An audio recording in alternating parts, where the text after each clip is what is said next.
faithful in all things. She should be faithful to her husband, to Christ himself, and to his cause.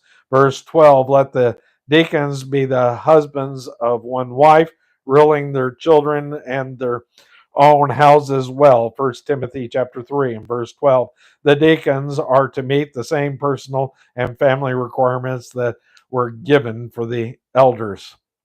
Verse 13, for they that have used the office of a deacon will purchase to themselves a good degree and great boldness in the faith which is in Christ Jesus. First Timothy chapter 3 and verse 13.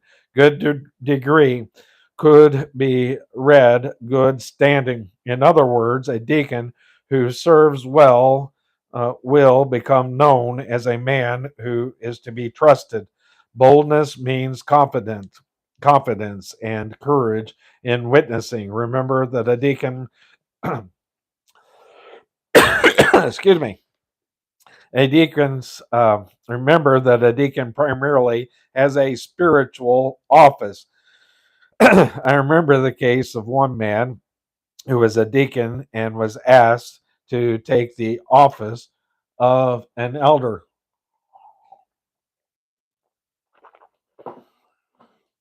Well, he didn't think he was spiritual enough to know the Bible well enough to be an elder. If that was true, then he should not have been a deacon either. But he had been selected a deacon because he was a successful businessman. The spiritual requirements should be met by both elders and deacons because they are allowed to represent the church of Christ. And that concludes that section.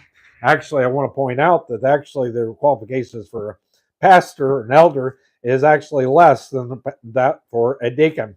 The deacon's wife has qualifications where the pastor's wife has no such qualifications. So with that, that concludes that section. Now we're going to move on to section verses 14 and 15. And this section is entitled Report of Paul to Timothy. Verse 14. These things write I unto thee, hoping to come unto thee shortly. First Timothy chapter 3 and verse 14. Paul was in Macedonia and Timothy was in Ephesus. Paul was hoping to be able to join Timothy shortly. Verse 15. But if I tarry long, that thou mayest know how thou oughtest to behave thyself in the house of God, which is the church of the living God, the pillar and ground of the truth. First Timothy chapter 3 and verse 15. I have selected this as the key verse of this epistle because First Timothy is a book about church order. While he is away, Paul writes, I've written this to you so that you know how to act in the church of God, the church of the living God. Paul is speaking to the church that is the church, the pillar and ground of the truth. Pillar means the stay, the prop, or that which is fundamental, is foundational. What Paul is saying is that the church is the pillar, the bedrock. It is the prop, the support of the truth. If the officers do not represent the truth, the church has no foundation, no prop, and it cannot hold up the truth of God.